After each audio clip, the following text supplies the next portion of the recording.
Καμπέρο, κύριοι αντιδήμαρχοι, κύριε επικεφαλής της Περιφερειακής Παράταξης Νέα Δυτική Ελλάδα Σπύρος Κιαδαρέση, κυρίες και κύριοι, η Ιερά Μητρόπολη Ηλίας και Ολένης, ο Ιερός Ναός Αγίων Κωνσταντίνου και Ελένης Βουπρασίου και ο Δήμος Δυτικής Αχαΐας διοργανώνουν την σημερινή εκδήλωση και σας ευχαριστούμε θερμά για την σημερινή σας παρουσία. Στεκόμαστε σήμερα με σεβασμό και δέος μπροστά σε ένα θλιβερότατο γεγονός της ιστορικής πορείας του γένους μας που άφησε ανεξίτηλο το στίγμα του στη συλλογική μνήμη, στην άλωση της Κωνσταντινουπόλεως. Η 29η Μαΐου 1453 σηματοδοτεί ένα ζωντανό και συγκλονιστικό ορόσημο για τον απανταχού Ορθόδοξο Ελληνισμό. Είναι η μέρα κατά την οποία η πόλη σε άλλο, το κέντρο της Ορθοδοξίας και του πολιτισμού, κατελήφθη από τους Οθωμανούς, σηματοδοτώντας επί της ουσίας το τέλος μιας ενδοξωτάτης αυτοκρατορίας, αλλά όχι το τέλος της πνευματικής και εθνικής μας συνειδήσεως. Να παρακαλέσω σε αυτό το σημείο τον σεβασμιότατο Μητροπολίτη Ηλίας και Ολένης για έναν σύντομο χαιρετισμό. Άγιοι Πρωτοσύγγελες, σεβαστοί πατέρες, θέμα στην Δημάρχου μας, αντιδήμαρχε, αντιθέμενος πρόεδρε της Περιφερειακής Ενότητος, παράταξης της Μήτωνος Αντιπολίτευσης του Περιφερειακού Συμβουλίου της Ελλάδος και αγαπητοί μου αδερφοί, σήμερα σε αυτή την εκδήλωση πράγματι την θαυμάσια που είναι εκδήλωση μνήμης, είναι μια εκδήλωση που πρέπει να γνωρίζουμε όλοι τα όσα συνέβησαν τότε την αποφράδα ημέρα της 29ης Μαΐου και του 1953, που εκεί είδαμε την βαρβαρότητα αυτών των ανθρώπων και συνεχίζεται να εκδηλώνονται και να συμπεριφέρονται έτσι. Ας ευχηθούμε λοιπόν αυτή η μέρα να είναι για μας μια αφετηρία για αμόφευση όλων των γεγονότων, να είναι μια αφετηρία για να παίρνει μηνύματα ζωής και πνευματικής αναγέννησης, να γνωρίσουμε το πώς πολέμησαν οι δικοί μας, ο αυτοκράτορας Κωνσταντίνος Παλαιολόγος, ο τελευταίος, και όλοι μαζί αντιμετώπισαν έτσι με πίστη, με ενθουσιασμό και με αφοσίωση την πατρίδα και αγωνίστηκαν για κάποια δανεικά. Αυτά τα δανεικά πρέπει και εμείς να τα διατηρήσουμε. Να είστε καλά και εύχομαι τα καλή συνέχεια. Ευχαριστώ. Σας ευχαριστούμε πάρα πολύ, σεβασμιότατε.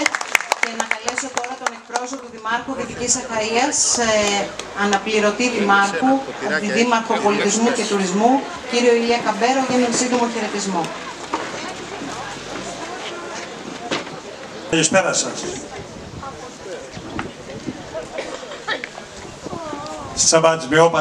Σεβασμιότατε, σεβαστοί πατέρες της Εκκλησίας, κύριε Κιαδαρέση, επικεφαλής της μείζωνος αντιπολίτευσης της Περιφέρειας Δυτικής Ελλάδας, κύριοι αντιδήμαρχοι, εκπρόσωποι αρχών και φορέων, φίλες και φίλοι.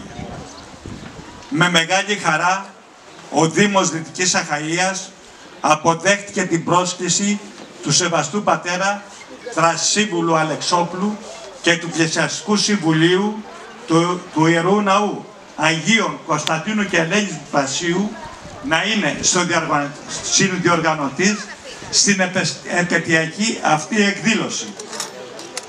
Θα ήθελα καταρχάς να μεταφέρω τον χαιρετισμό του Δημάρχου μας, Γρηγόρη Αλεξόπουλου, ο οποίος δεν μπορεί σήμερα να βρίσκεται κοντά μας λόγω ανηλυμένων υποχρεώσεων. 29 Μαΐου 1453, τότε που η πόλη σιώπησε, αλλά δεν πέθανε.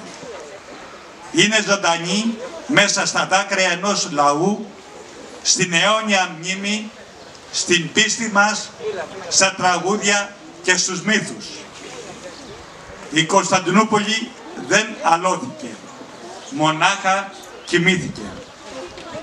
Και στις ψυχές μας ακόμα ανασένει. Γι' αυτό σώπασε κύρα Δέσποινα και μη πολύ δακρύζεις. Πάλι με χρόνους, με καιρούς, πάλι δικιά μας θα είναι. Με αυτές τις σκέψεις συγχαίρω για ακόμα μία φορά για την πρωτοβουλία διοργάνωσης της σημερινής εκδήλωσης και εύχομαι καλή επιτυχία. Να ευχαριστήσουμε τον κύριο Καπέρο και να καλέσω για να κλείσουμε τους χαιρετισμούς τον επικεφαλής της Περιφερειακής Παράταξης Νέα Δυτική Ελλάδα, τον κύριο Σπύρο Σκιαδαρέση.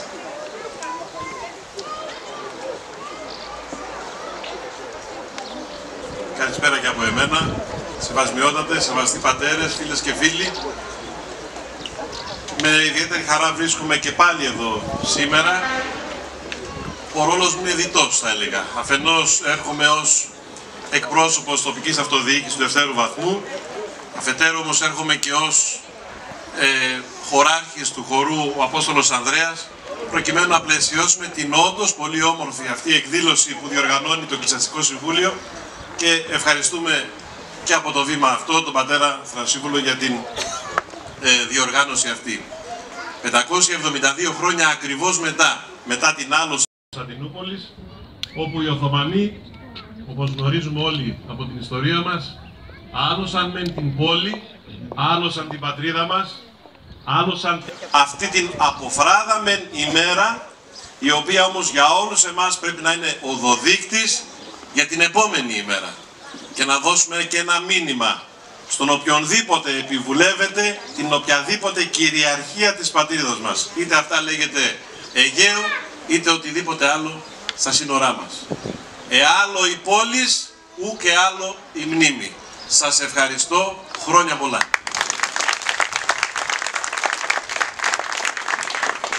Ευχαριστούμε κύριε Σκιαδαρέση, και να ξεκινήσουμε ευθύς αμέσως με το πρόγραμμα της εκδήλωσης. Να καλέσω στο βήμα τον υποψήφιο διδάκτορα του Πανεπιστημίου Αθηνών, ο οποίος έχει παρακολουθήσει και σεμινάρια Βυζαντινής Ιστορίας και Πολιτισμού στο Κέντρο Βυζαντινών Ερευνών του Αριστοτέλειου Πανεπιστημίου Θεσσαλονίκης, θεολόγο, τον κύριο Αναστάσιο Αθανασόπουλο, ο οποίος θα κάνει την κεντρική ομιλία.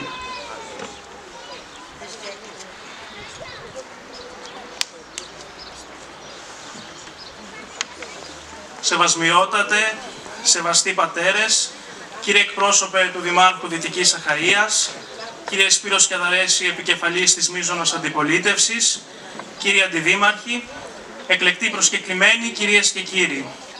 Αποτελεί ιδιαίτερη χαρά και τιμή για εμένα η συμμετοχή μου στην απόψινή εκδήλωση, η οποία συνιστά ένα ξεχωριστό γεγονός μνήμης, βαθιά φορτισμένο με ιστορικό και πνευματικό συμβολισμό.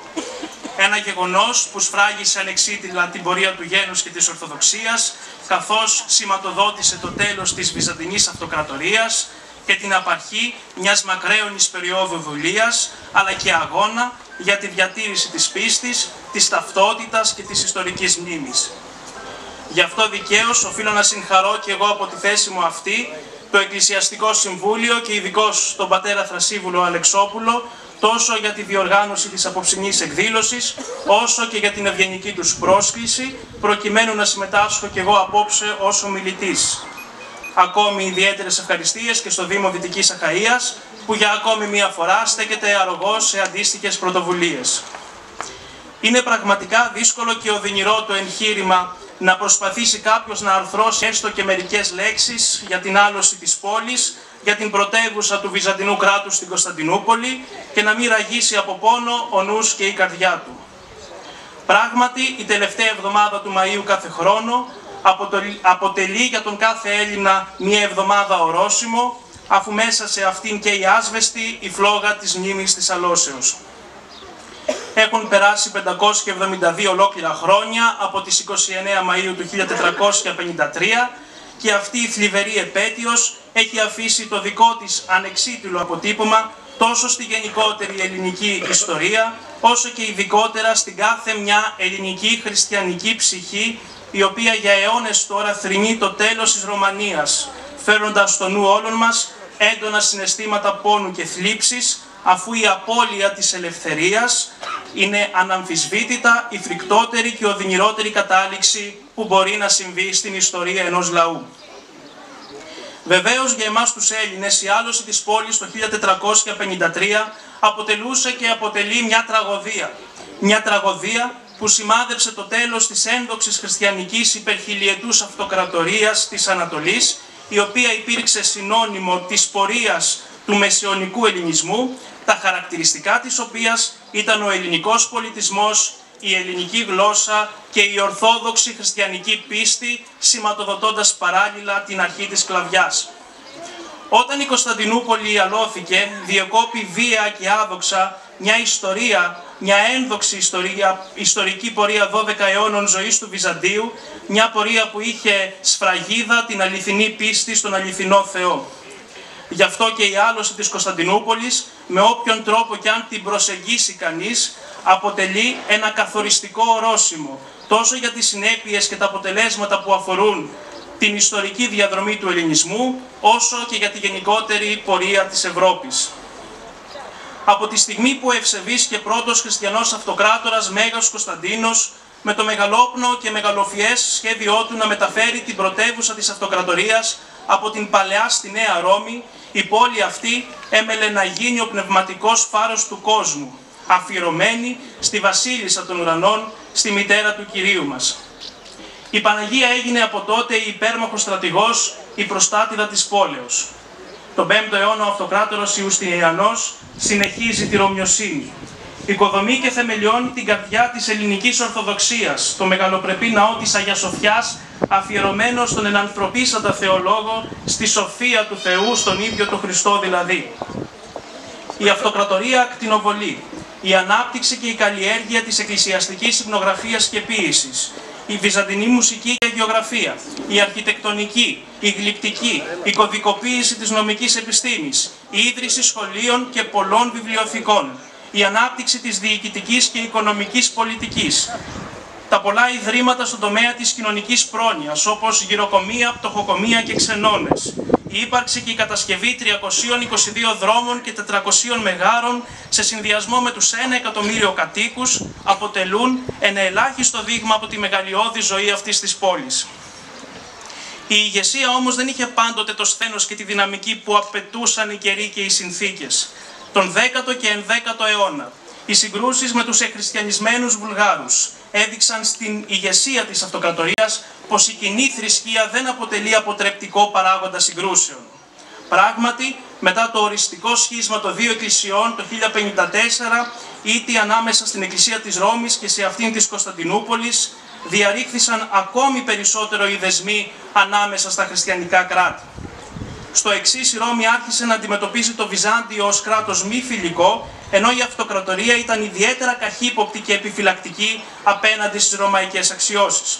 Ωστόσο, το 1204 οι Δυτικοί, με τις ευλογίες του Πάπα Ινοκέντιου του Τρίτου και υπό την αρχηγία του Ιταλού Βονιφάτιου Μομφερατικού, οργάνωσαν την τέταρτη σταυροφορία, η οποία οδήγησε στην κατάληψη της Κωνσταντινούπολης και στην ίδρυση της Λατινικής Αυτοκρατορίας, η οποία διατηρήθηκε μέχρι το 1261.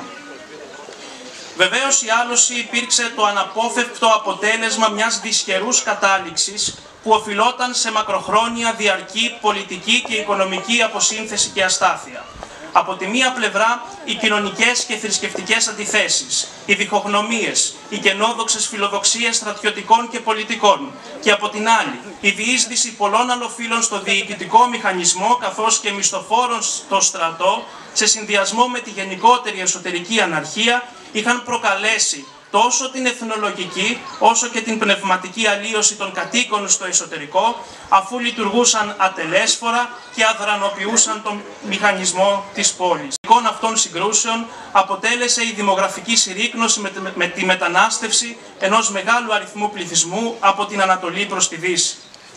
Σε αυτή τη γενικότερη επικρατούσα κοινωνική, πολιτική, δημογραφική και πνευματική αλλίωση, η αναρρίχηση στον Οθωμανικό θρόνο του μόλις 21 ετών αδιάλακτου Σουλτάνου Μωάμεθ του Δευτέρου προκάλεσε έντονο φόβο στη Βυζαντινή αυλή.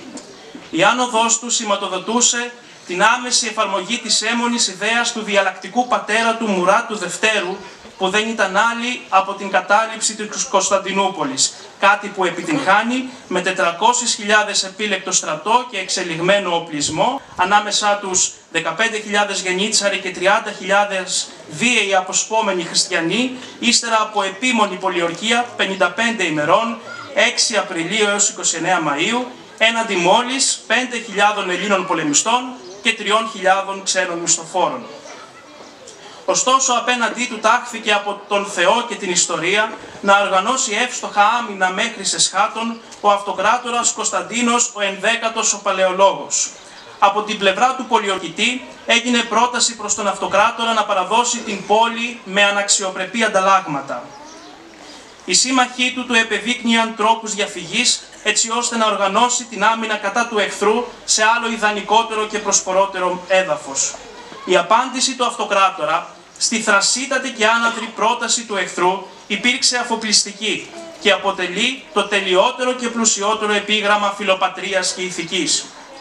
Τόδε την πόλην σιδούνε ούτε μόνεστην, ούτε άλλου των κατοικούντων ετάφτη, κυνήγαρ γνώμη πάντες αυτοπροαιρέτως αποθανούμεν και ου φυσόμεθα τη ζωή ημών. Ο αυτοκράτορας ανέλαβε την πύλη του Αγίου Ρωμανού, η οποία θεωρούνταν το ασθενέστερο σημείο των χερσαίων τυχών της πόλης. Τη νύχτα της 18ης Απριλίου, ένα ογκοδέστατο πλήθος Τούρκων είχε περιέλθει στα τείχη της πόλεως. Οι κραυγές τους ηχούσαν έντονα και ακούγονταν μέχρι τα παράλια της Μικράς Ασίας. Μέσα από τα τείχη, ο μαρτυρικός θρυλικός αυτοκράτορος Κωνσταντίνος, έφυπος διόλης της ημέρας, περιπατώνην γύρωθεν ένδον της πόλεως και των τυχών, αεκίνητος διέτρεχε όλη την πόλη, ενθαρρύνοντας το στρατό και τους αρχηγούς του να παραμείνουν μέχρι σε Εσχάτων αμυνόμενοι. Η πολιορκία διήλθε από πολλές φάσεις. Οι πρώτες επιθέσεις των Τούρκων απέτυχαν. Τα τουρκικά πλοία άρχισαν να στασιάζουν. Οι ύβρις και οι απειλές του Σουλτάνου προκαλούσαν έντονο φανατισμό, ξεσηκώνοντας τους παθιασμένους πολιορκητές, επιχειρώντας παράλληλα νέες επιθέσεις, δίχως όμως το επιθυμητό αποτέλεσμα για αυτούς. Ο Σουλτάνος άρχισε να αμφιβάλλει και προς στιγμή πιστεύτηκε ότι η Κωνσταντινούπολη είχε σωθεί. Η ορμή όμως των πολιορκητών παρέμενε αμύωτη και η πείνα θέριζε τους ηρωικούς υπερασπιστές. Παραμονή της Λιβερής ημέρας, 28 Μαΐου 1453, ο Τούρκος Σουλτάνος μεταβαίνει με 10.000 έφυπους στρατιώτες προς επιθεώρηση του στόλου του. Γύρω από την πόλη κυριαρχεί ένας απερίγραπτος εκοφαντικός θόρυβος από σάλπιγγες, σαντούρια, τύμπανα και κύμβαλα, τα οποία σε συνδυασμό με τα άγρια ουρλιαχτά των φανατισμένων Τούρκων δημιουργούν ένα τρομακτικό πανδαιμόνιο. Αντίθετα, κατήφια, θλίψη και αγωνία κυριαρχεί εντός των τυχών στις δύσκολες εκείνες στιγμές. Όλοι τους ενεργούν σύμφωνα με εκείνο που τους προστάζει το καθήκον. Εκεί ο σεμνός και ταπεινός αυτοκράτορας, μαζί με τους τελευταίους προασπιστές της πόλεως, έγραφαν τον επίλογο μιας μεγάλης πράξεως σε όλο της το ηθικό μεγαλείο. Όλοι τους με έναν κοινό σκοπό, να χύσουν το αίμα τους για τη χαρά και την ελπίδα όλων των Ελλήνων. Με εντολή του Κωνσταντίνου καμπάνες και σήμαντρα καλούν το λαό σε λιτανία, όπου πλήθος κληρικών κατευθύνουν τη συνάθρηση. Ακολουθούν άρχοντες και πάσης κοινωνικής τάξεως και φύλου άνθρωποι. Κραυγή απόγνωσης ήταν η προσευχή τους. Κλαθμοί, γογγισμοί, στεναγμοί, πόνος, αγωνία και δάκρυα χαρακτήριζαν εκείνον τον έκτακτο συναγερμό. Την τελευταία εκείνη μακρά και αγωνιώδη νύχτα της Λιβερής επετείου, ο Κωνσταντίνος επιτέλεσε το τελευταίο εκείνο χρέος που αισθανόταν ως χριστιανός. Στον υπέρλαμπρο ναό της Αγίας Σοφιάς τελέστηκε για τελευταία φορά κατανυκτική Θεία Λειτουργία.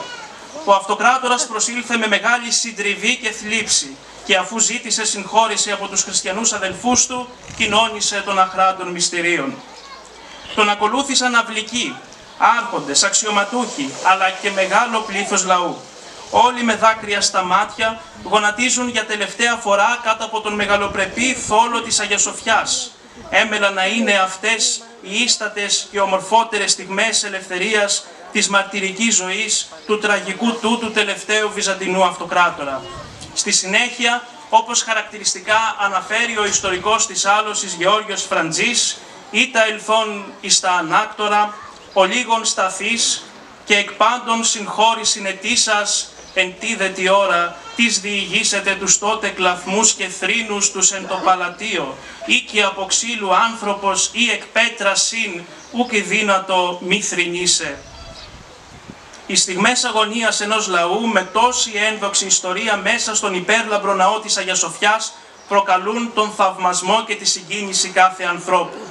Το ελληνικό έθνος οφείλει να είναι και να αισθάνεται αιώνια υπερήφανο, αφού οι τελευταίες αυτές οικεσίες βγαλμένες από τις καρδιές των Ελλήνων, που ίσως να μην αντίκριζαν το φως της άλλης ημέρας, θα αντιχούν αιώνια μέσα στην κάθε ελληνική ψυχή και θα φωτίζουν πάντοτε την ιστορία του ελληνικού έθνους. Στις 29 Μαΐου στις 3 το πρωί, ο Σουλτάνος Μωάμεθ προσήλθε ο ίδιος στα τείχη της πόλεως για να διατάξει την τελική γενική έφοδο. Πράγματι, αναρρύθμιτοι φανατισμένοι Τούρκοι επιχειρούν να αναρριχηθούν μανιωδώς στα τείχη. Εν ρηπεί οφθαλμού, μέσω απερίγραπτου συνεχούς θορύβου, στείνουν εκατοντάδες κλίμακες και εξαιτίας των αλλεπάλληλων μανιωδών επιθέσεων καταφέρουν να εξαντλήσουν την όποια αμυντική προσπάθεια των Ελλήνων. Οι ήταν τρομακτικές. Ωστόσο, η ψυχική και σωματική καταπώνηση των προασπιστών ήταν αναμφισβήτητη. Ο Σουλτάνος εξαπέλυσε βροχή θανάτου με βολές του μεγάλου πυροβόλου, το οποίο είχε μήκος 8 μέτρα και εκτόξευε πέτρινα βλήματα 400 κιλών. Οι βολές πέφτουν στην πύλη του Ρωμανού. Η μικρή πύλη, η λεγόμενη Κερκόπορτα, είχε παραμείνει ανοιχτή. Μέσω αυτής, όσοι Τούρκοι επιχειρούσαν να εισέλθουν εντός των τυχών, εμποδίζονταν αρχικά επιτυχώς από τους υπερασπιστές της πόλεως. Όμως με την αναρρίχηση πολλών φανατισμένων από τα τείχη, η ελληνική άμυνα κάμφθηκε και η Κερκόπορτα διευκόλυνε την είσοδο των πολιορκητών κατ' ομάδες. Οι πολιορκούμενοι έντρομοι πληροφορήθηκαν το τέρμα του ιερού αγώνα τους μέσω μιας φοβερής κραυγής. Η πόλη σε κυριεύθη, η πόλη εάλλο. Αφοσιωμένος στη μάχη ο Κωνσταντίνος με τους συντρόφους του, δεν πληροφορήθηκε το επεισόδιο της Κερκόπορτας. Ο τραυματισμός του γενναίου συντρόφου του Ιουστινιάνη έφερε μαζί με την αποχώρηση από τα τείχη και την ηθική κατάπτωση των αμυνόμενων. Ο Κωνσταντίνος, προσπαθώντας να αποτρέψει την αποχώρηση του λαμπρού συνεργάτη του, στράφηκε προς τους υπόλοιπους συντρόφους του λέγοντας: «Υπάγομεν άνδρες προς τους βαρβάρους τούτους», που μεταφράζεται «υπάγομεν προς τον θάνατον». Ο Κωνσταντίνος αφαιρεί τα διακριτικά αυτοκρατορικά του σύμβολα, διατηρώντας μόνο τα ερυθρά πέδιλα με τους χρυσούς δικέφαλους αετούς.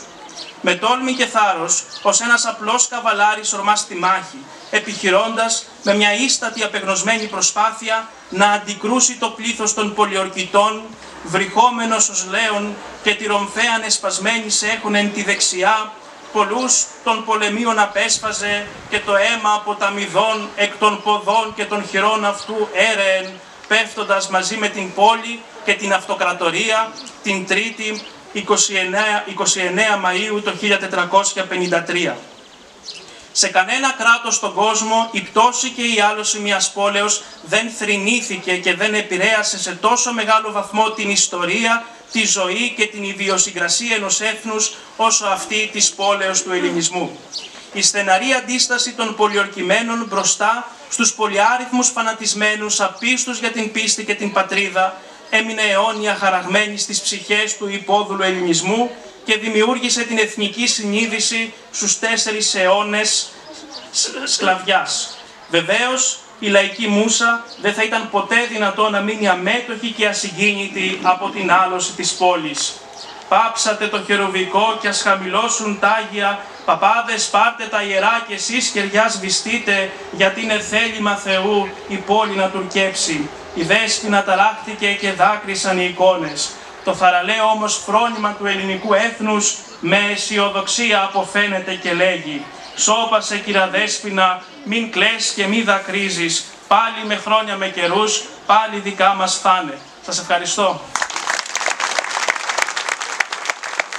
Ευχαριστούμε θερμά τον κύριο Αθανασόπουλο για την εξαιρετική αυτή ομιλία, μια ιστορική αναδρομή που φώτισε τόσο τα έτη που οδήγησαν στην πτώση της Κωνσταντινούπολης, αλλά και τις τελευταίες τραγικές στιγμές των ανθρώπων που την υπερασπίστηκαν, όλων όσοι την υπερασπίστηκαν. Και παρακαλώ τώρα να παρακολουθήσουμε ένα δρόμενο μονόλογο για την άλωση της Κωνσταντινούπολης από την Θεόνια Αθανασακοπούλου.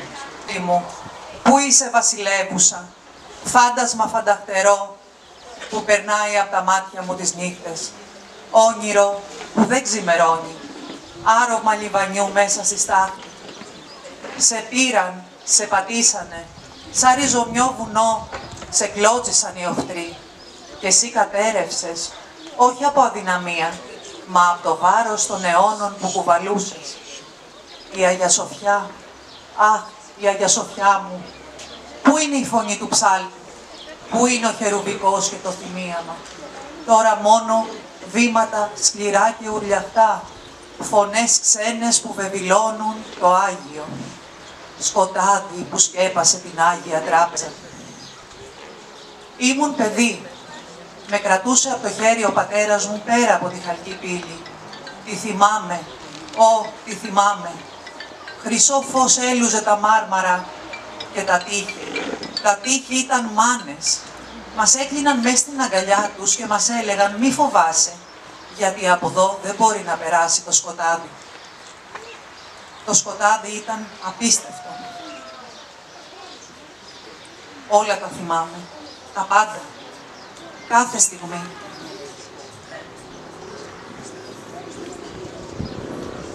Και μετά ήρθαν μαύροι καβαλάριδες, χωρίς μάτια, χωρίς ψυχή, ουρνιαχτός και φωτιά. Και μετά μας πήραν πέρα.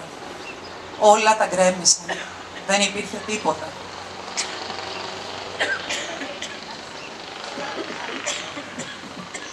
Τον είδα, τον τελευταίο αυτοκράτορα, όρθιος και στιτός, με τα μάτια στραμμένα στον ουρανό και μετά τίποτα. Άλλοι είπαν έγινε μάρμαρο, εγώ λέω έγινε δέηση, αίμα και φωτιά μέσα στους αιώνες.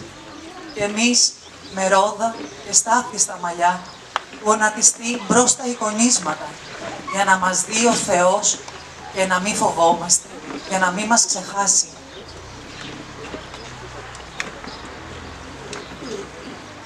Μαζεύω τώρα τα θρύψαλα της μνήμης, ό,τι απέμεινε από σένα πόλη μου. Μικρά κομμάτια από εικόνες και οίκους, από προσευχές και λυγμούς. Και τα ράβω τώρα με το βελόνι του καημού για να μάθουν τα παιδιά μου. Για να μην μπουν, δεν ξέραμε. Γιατί όσο εγώ ζω, εσύ δεν χάθηκες.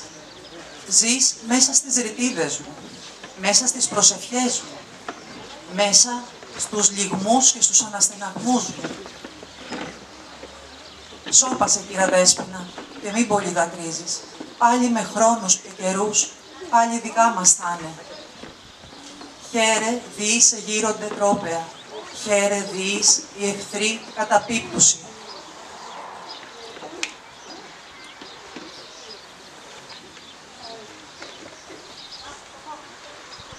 Μνήστητη μου πόλη, μνήστητη μου Κύριε.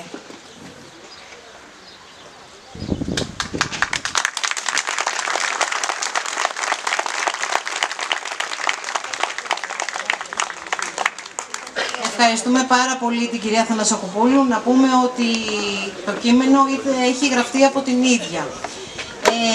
Την εκδήλωση τη σημερινή πλαισιώνουν ο Βυζαντινός Χορός, ο Απόστολος Ανδρέας, υπό τη διεύθυνση του Σπύρου Σκιαδαρές Θεολόγου, λαμπαδάριο του Ιερού Ναού Αγίου Ανδρέου Πατρών, και αυτούς αμέσως τη χοροδία αυτή θα παρακολουθήσουμε τώρα.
Χριστέ ο Θεός.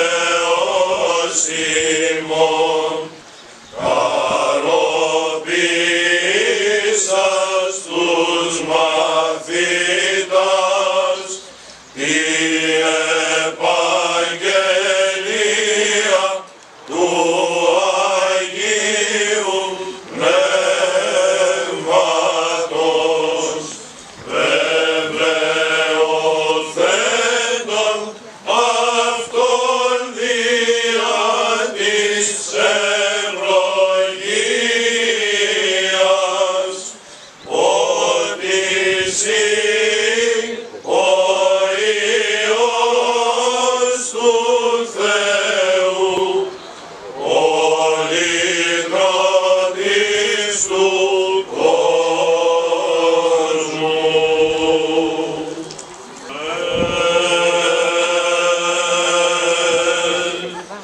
Του σταυρού σου των τύπων εν ουρανό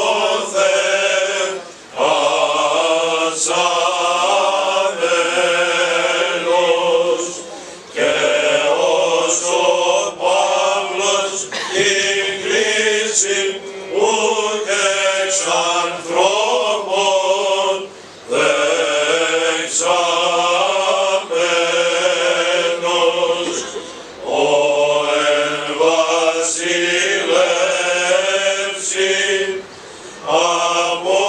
Απόστολος σου, Κύριε, βασιλεύουσαν όλη τη χείρη σου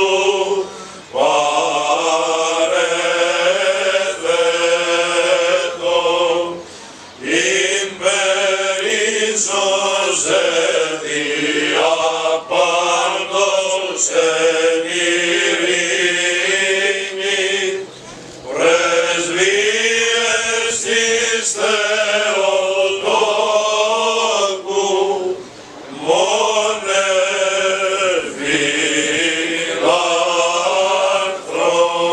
φιλάνθρωπε.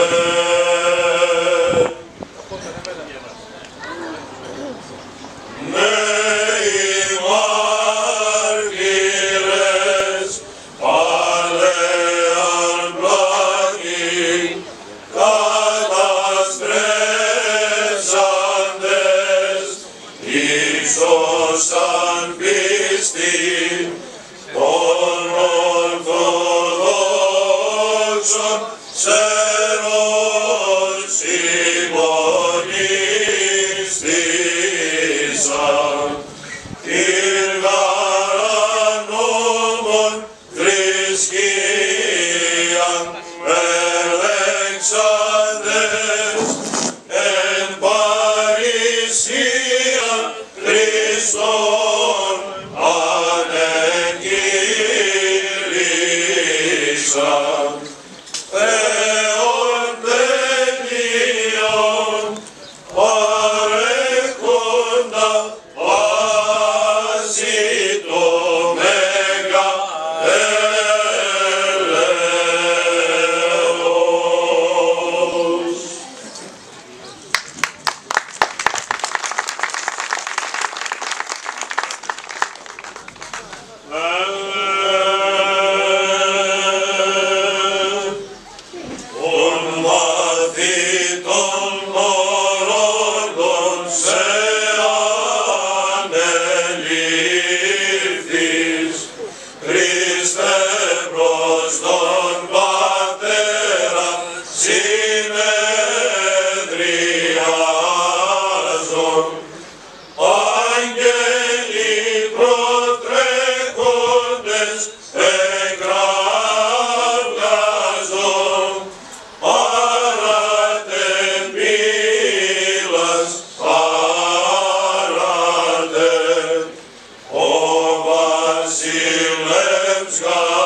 Να ευχαριστήσουμε πάρα πολύ τον Βυζαντινό Χορό Απόστολος Ανδρέας υπό τη διεύθυνση του Σπύρους και Αδαρέση, θεολόγου και λαμπαδάριου του Ιερού Ναού Αγίου Ανδρέου Πατρών. Να καλωσορίσουμε στην εκδήλωση και τον Δήμαρχο Ανδραβίδας Κιλίνης, τον κύριο Λέτζα. Τον ευχαριστούμε για την παρουσία του. Και τώρα θα παρακολουθήσουμε χορούς από τα χορευτικά της Στέγης Καλαβρετινών και Φίλων Πάτρας Αγία Λαύρα και του Πολιτιστικού Μορφωτικού Συλλόγου Βάρδας. Πηγαίνοντας σιγά σιγά προς το τέλος της σημερινής εκδήλωσης, να σας πω ότι στον προάγλιο χώρο του Ιερού Ναού φιλοξενείται έκθεση ζωγραφικής μαθητών της ζωγράφου κυρίας Ντεμένσκο από τη Μανολάδα και τη Βάρδα. Να παρακαλέσω πάρα πολύ τη ζωγράφου να έρθει κοντά να μας πει δύο λόγια για τα έργα που μπορούμε να δούμε.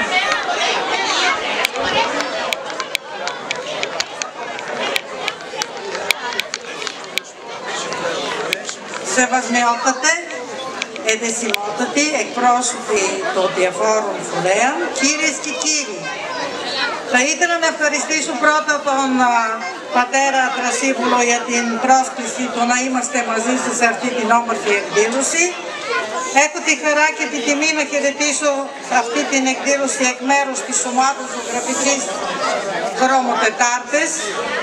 Είμαστε ερασιτέχνες και ασχολούμαστε με ζωγραφική εδώ και 8 χρόνια. Οι κοπέλες είναι από παλιά Μανολάδα, από Μανολάδα και Βάρδα. Και από φέτος έχουμε καινούριο τμήμα στη Νέα Μανολάδα. Στην αυτή τη μικρή έκθεση συμμετέχουν και τα έργα από τα κορίτσια από τη νέα μονάδα φέτος. Για μας η τέχνη είναι έκπνευση, η έκθεση είναι μία παρέλαση χρωμάτων, αλλά μην ξεχνάτε διότι αυτή η τέχνη είναι μία γλώσσα επικοινωνίας. Με άλλα λόγια, όπως και η πίστη φέρνει κοντά ο ένας τον άλλον. Χαιρόμαστε πάρα πολύ για αυτή τη συνεργασία και την παρουσία μας στην αυτή την διοργάνωση. Ως εκπαιδευτικός της ομάδας μας θέλω να συγχαρώ όλα τα κορίτσια που συνέβαλαν σήμερα τα όμορφα τα έργα τους και πραγματοποιείται και αυτή την μικρή έκθεση. Μπορείτε να περάσετε εκεί κάτω για να δείτε τα έργα της ομάδα μας. Ευχαριστώ πάρα πολύ.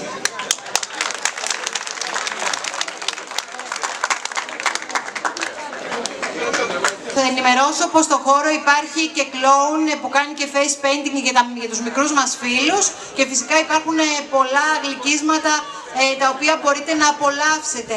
Να δώσω τώρα το λόγο στον εμπνευστή αυτής της εκδήλωσης, η οποία πραγματοποιείται ανελιπώς τα τελευταία χρόνια, στον πατέρα Θρασίβουλο. Ελάτε για να σας βλέπει λίγο ο κόσμος. Ευχαριστούμε πάρα πολύ. Εκ μέρους του Εκκλησιαστικού Συμβουλίου να ευχαριστήσουμε τον Σεβασμιότατο Μητροπολίτη Ηλίας και Ολένης κύριο Αθανάσιο, τον Πρωτοσύγγελο της Μητροπόλεως, τον Ιεροκήρυκα Πατέρα Χριστοφόρο και τους σεβαστούς πατέρες, τον κύριο Δήμαρχο, τον εκπρόσωπο του Δημάρχου Δυτικής Αχαΐας, τον κύριο Μαρίνο και όλους τους υπόλοιπους άρχοντες. Να ευχαριστήσουμε τη χοροδία του Αγίου Ανδρέου, τα χορευτικά Πάτρας και Βάρδας. Έχουμε και μια λαχιοφόρο, μια τηλεόραση, όπου την έκανε δώρο ο κύριος Γεώργιος Σαγιάς, και έχουμε και άλλη μια κλήρωση, νεκτάριος με νύχτας, ένα σέρβις air condition. Όπως είπε και η κυρία Παναγιωτοπούλου, έχουμε και την έκθεση ζωγραφικής με την κυρία Δεμέσκο. Σας ευχαριστούμε πάρα πολύ.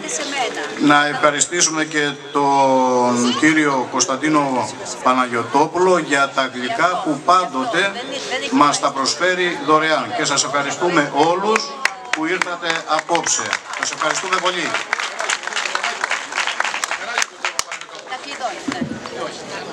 Με τα γλυκά.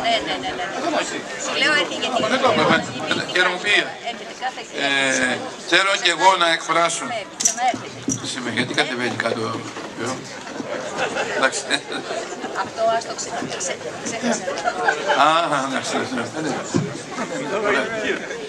Θέλω να εκφράσω τις ευχαριστίες μου.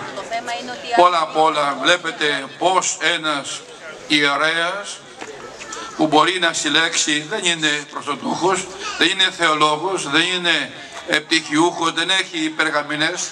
Βλέπετε όμως, γιατί είναι ιερέας που έχει θέσει τον εαυτόν του κάτω από τη χάρη του Θεού και υπηρετεί τον πιστό λαό της ενορίας του.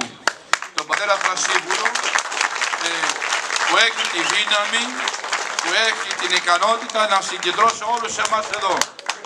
Δεν είναι μόνο κάθε χρόνο αυτή την ημέρα, αλλά και άλλες εκδηλώσεις ενδιάμεσα κάνει, για να μπορέσει έτσι να μεταφέρει το μήνυμα της Εκκλησίας. Γιατί η Εκκλησία δεν είναι έσωστρεφής, είναι έξωστρεφής, ανοίγεται.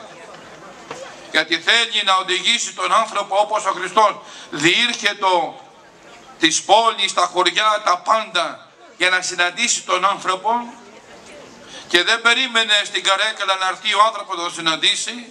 Έτσι κάνει και ο πατέρ Θρασίβουλος, έτσι κάνει η Εκκλησία, έτσι πρέπει να κάνουμε όλοι οι αδερφοί που έχουμε κάποια υπευθυνότητα μέσα στην κοινωνία, για να συναντήσουμε τον άνθρωπο. Όπως ο Χριστός πήγε, αν θυμίστε την παραβολή εκείνη που θεράπευσε τον παραλυτικό, και πήγε ο Χριστός τον συνάντησε και όταν του λέει θέλει να γίνεις καλά, λέει άνθρωπο έχω. Δεν έχω άνθρωπο.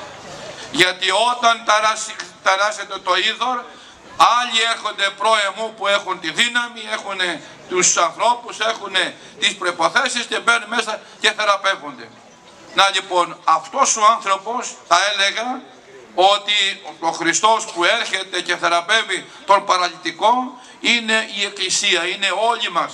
Όσοι είμαστε ενταγμένοι μέσα στην Εκκλησία, κληρικοί και λαϊκοί και θεολόγοι, όπως είναι εδώ ο κύριος Κιαδαρέσης, ο πρόεδρος με τις χοροδίες μας εδώ που μας έπαιζε τόσο πολύ ωραία, αλλά και που είναι και πρόεδρος της μείζωνος αντιπολιτεύσεως του Περιφερειακού Συμβουλίου Δυτικής Ελλάδος, και βλέπετε έθεσε τον εαυτόν του θεολόγος στην υπηρεσία όλων.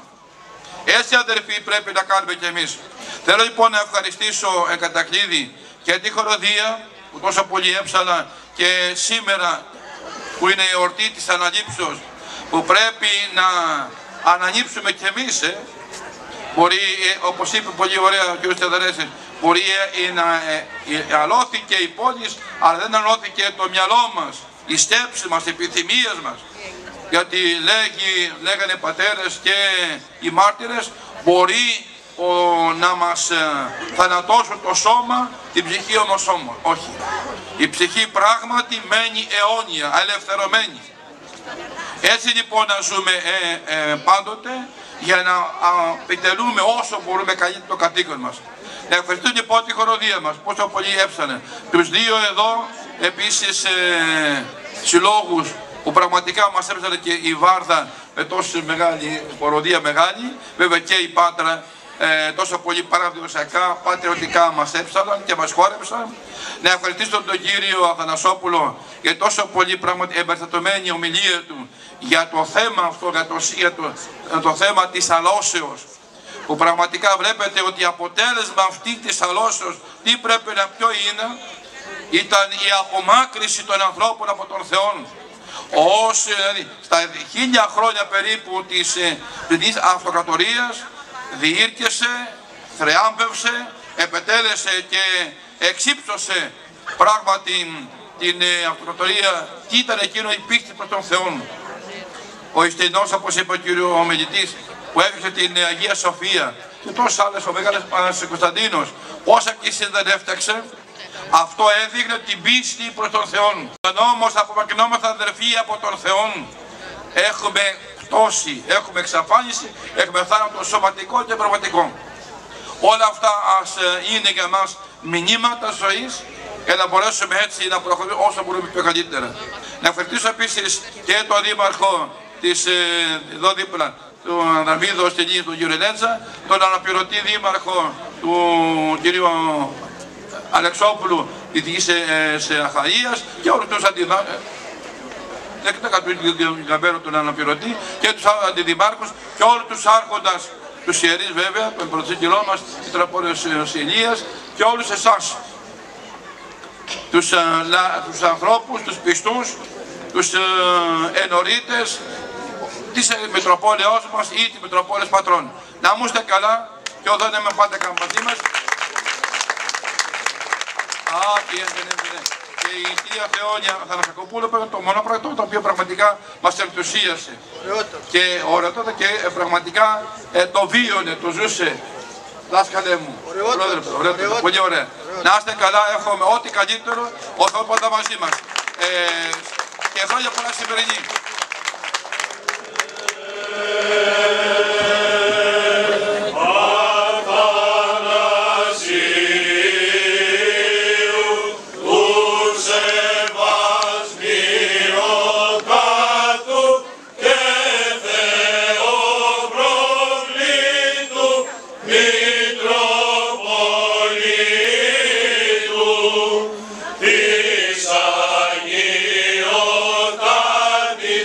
Μητροπόλεως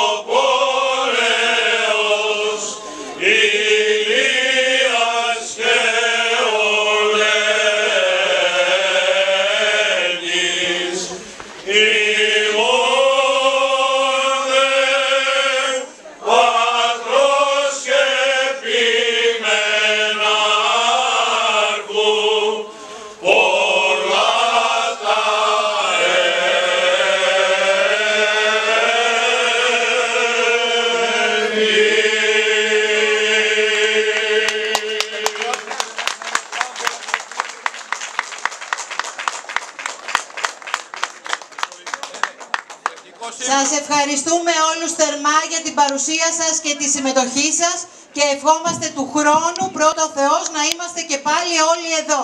Καλό σας βράδυ. Δεν μπορούμε να κλείσουμε μια τέτοια βραδιά χωρίς το εθνικό μας ύμνο. Παρακαλώ σε στάση προσοχής και όλοι μας, μα όλοι, με στεντόρια φωνή. Σε γνωρίζω από την κόψη του σπαθιού τη δρομερή. Σε γνωρίζω από την όψη που με διαμετράει τη γη. Απ' τα κόκαλα βγαλμένη των Ελλήνων τα ιερά και σαν πρώτα αντριωμένη χαίρο και ελευθεριά και σαν πρώτα αντριωμένη χαίρο και ελευθεριά και σαν πρώτα αντριωμένη χαίρο και ελευθεριά.